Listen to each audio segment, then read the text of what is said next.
আসসালামু আলাইকুম রহমতুল্লাহ। সম্মানিত সুধী, গত 2-3 দিন আগে আমাদের ময়মনসিংহ বিভাগের ডক্টর মিজানুর রহমান আজহারীর একটি প্রোগ্রামকে কেন্দ্র করে আমি রাস্তায় দাঁড়িয়ে একটি ভিডিও তৈরি করেছিলাম। সেই ভিডিওর দু একটি কথা সম্পর্কে অনেকেই মিশ্র প্রতিক্রিয়া জানিয়েছেন বা সেই ভিডিও সম্পর্কে মিশ্র প্রতিক্রিয়া কমেন্ট সেকশনে আপনারা ব্যক্ত করেছেন। আমি সেই ভিডিও সম্পর্কে এবং আরও কিছু ওনার সম্পর্কে এবং ওনার মাহফিল সম্পর্কে এবং ওই দিনের পরিবেশ সম্পর্কে একটু তথ্য দিতে চাচ্ছি। আশা করি আমাকে একটু সময় দিয়ে আমাদের সাথেই থাকবেন এবং আপনি আপনার অভিমতগুলো কমেন্ট সেকশনে জানাতে পারবেন। সম্মানিত সুধী, ওই দিন প্রোগ্রামে আমি যখন একেবারে আমার আরেকজন সাথী ভাই এর সাথে করে নিয়ে যখন আমি একেবারে মঞ্চের সামনেই কাছাকাছি চলে যাই, কারণ আমি সচরাচর যে কোনো মাহফিলে যাই সেখানে একেবারে হাঁটু গেড়ে বসে আমি ওলামায়ে কেরামের কথা শুনি, কারণ ওনারা হচ্ছেন আমাদের মাথার তাজ। তাদের হেদায়েতের কথাগুলো শুনে সে অনুযায়ী আমলে নেওয়াতে শোনা এবং তাদের কথাগুলো আমি খুব মনোযোগ দিয়ে শুনি এবং যে কোনো মাহফিলের মধ্যে যাই একেবারে হাঁটু গেড়ে বসে কথা শুনি। এটা আমার বলতে পারেন এটা আমার এক ধরনের অভ্যাস। আমার প্রতিবেশী যারা আছেন তারা যদি ভিডিওটা দেখে থাকেন তাহলে অবশ্যই আপনারা একটা কমেন্ট করবেন যে আসলে আমি সত্য বলছি কিনা। যে কোনো মাহফিলে যাই সেখানে কিন্তু হাঁটু গেড়ে বসে যাই আমি এবং বসে তাদের কথা শুনি এবং কখনোই মঞ্চে যাওয়া, মঞ্চের পিছনে দাঁড়িয়ে থাকা এটা আমি একদমই পছন্দ করি না। আর বিশেষ করে ওই মঞ্চ থেকেই কিন্তু আজহারী হজরতের দুই সাইডে যে দুইজন থাকেন, চেহারা দেখতে একেবারে মিজানুর রহমান আজহারীর মতোই। ওনারা কিন্তু মিজানুর রহমান আজহারীর মামা এবং ওনার সব কাজগুলো কিন্তু ওরা দুইজনই অ্যাসিস্ট করেন। ওনাদের একজনের পক্ষ থেকে আমাকে মেসেজ দেওয়া হচ্ছিল যে আপনার মঞ্চে আসেন। তো আমার সাথে যে ভাই ছিলেন উনি বলতেছিলেন যে মেসেজ দিচ্ছে মঞ্চে যাওয়ার জন্য। আমি বললাম না, এখানেই থাকি। তো এমন একটা পরিবেশ হয়েছিল এখানে যে কেউ এখানে বোতল মেলতেছে, কেউ জুতা মেলতেছে, কেউ সেখানে পানি ছিটিয়ে মারতেছে, মানে কেউ দাঁড়িয়ে আছে, কেউ হট্টগোল করতেছে।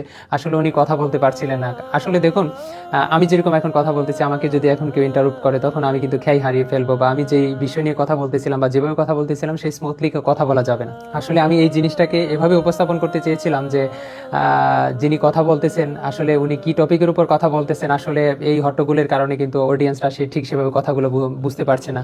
তারপরে যিনি কথা বলতেছেন এই হট্টগোলের কারণে আসলে উনি প্রায় সময় খেয়াই হারিয়ে ফেলছেন বা এক এক সময় এক এক দিকে যাচ্ছেন।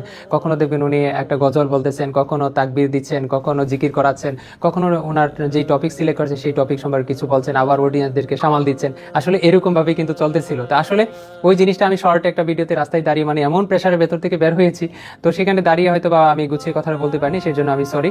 আর বিশেষ করে কি বলে স্লিপ অফ টাং তো মিজানুর রহমান আজহারী হজরতেও লাইফে অনেক হয়েছে।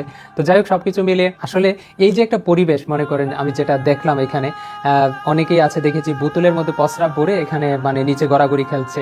এখন দেখেন একজন মানুষ যিনি নামাজ পড়বেন উনি এই প্রস্রাবটা লেগে গেলে ওনার তো শরীরটা নাপাক হয়ে যাবে।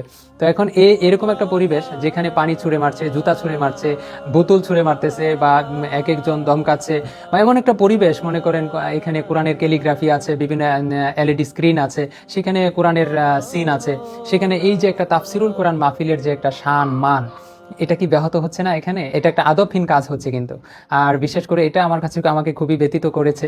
তো যে কারণে আমি মনে করি যে এটা আমার সাথে আপনারা একমত নাও হতে পারেন, কারণ গত ওই ভিডিওতে মিজানুর রহমান আজহারী হজরতের মামা একটা কমেন্ট করেছেন যে আসলে দীর্ঘদিন পরে হুজুরকে পেয়েছে এই জন্য মানুষ এতটা এক নজর দেখার জন্য উৎসুক হয়, এত কাছাকাছি আসে। তাহলে এটা কি, যদি যেহেতু তাফসিরুল কোরআন মাহফিলের একটা মান শানের সাথে এটা মানে সাংঘর্ষিক হয়ে যায়, পরিবেশটা একটা গুলাটে হয়ে যায়, তখন তাহলে এটাকে আমরা ডিফারেন্ট একটা প্রোগ্রাম নাম দিতে পারি, অথবা যেরকম মিট আপ প্রোগ্রাম বা সামথিং লাইক দ্যাট। তো এরকম হতে পারে। তো আসলে এটা আমার অভিমত আর কি, কারণ যেহেতু তাফসিরুল কোরআনের মাহফিলের নাম করে যদি এটার মান শানের সাথে যদি বেয়াদবি হয়, তাহলে এটা আমি আমার অভিমত ব্যক্ত করছি, আপনি আপনার অভিমতটা ব্যক্ত করতে পারেন। আর বিশেষ করে ওনার সাথে আমার কেমন সম্পর্ক, সেই 17 সাল থেকে যখন ওনার পেজে 3 লক্ষ ফলোয়ার, তখন কিন্তু আমাদের একটা গ্রুপ ছিল, আমরা অনেকেই চালাতাম, সেখানে প্রায় 11 মিলিয়নের উপর মেম্বার ছিল এভারগ্রিন বাংলাদেশ। সেই গ্রুপে ওনাকে ইনভাইট করে কিন্তু ওনার পেজকে আমরা প্রমোট করে দিয়েছি, যে ওনার নামে অনেক ফেক পেজ ছিল। সেই থেকে ওনার সাথে খুব ভালো একটা সম্পর্ক।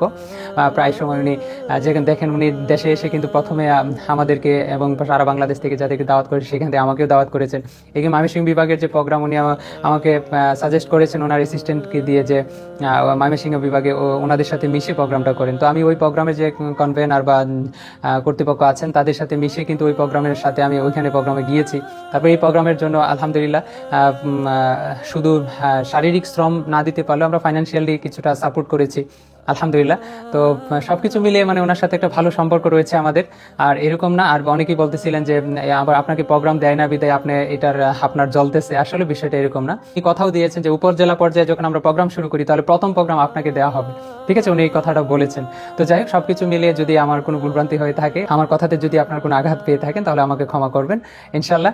আর বিশেষ করে কোনো ব্যক্তির সম্পর্কে ভিডিও তৈরি করা এবং তার বিষয়গুলো তুলে ধরা সেটার যোগ্য আমি নই, কারণ ওনারা গ্লোবাল সেলিব্রিটি। হ্যাঁ, আর বিশেষ করে ওনার সম্পর্কে মন্তব্য করার মতো যোগ্যতা আমার নেই। তো যাই হোক, সবকিছু মিলে তাৎক্ষণিকভাবে হয়তো একটা প্রতিক্রিয়া জানিয়েছি, সেটা সোশ্যাল মিডিয়াতে প্রচুর মানুষ দেখে ফেলেছিলেন, তারপরে সে ভিডিওটা ডিলিটও করে দিলেও সেটাও একটা সমস্যা হতো। তো যাই হোক, সবকিছু মিলে আমি আজকের এই ভিডিওতে আমি সবকিছু খোলাসা করে দিলাম। আশা করি আমাদের সঙ্গেই থাকবেন, দোয়া করবেন ইনশাআল্লাহ। আর হজরতের কাছেও, মিজানুর রহমান আজহারীর কাছেও আমি দোয়া চাই, এবং আশা করি উনি যদি আমাদের কথাগুলো শুনে থাকেন তাহলে কৃতজ্ঞ। এই বলে আজকের মতো এখানেই শেষ দিচ্ছি। সবাই সস্থানে ভালো থাকুন, সেই শুভকামনায় আজকের মতো বিদায়। আসসালামু আলাইকুম ওয়া রাহমাতুল্লাহি ওয়া বারাকাতুহু।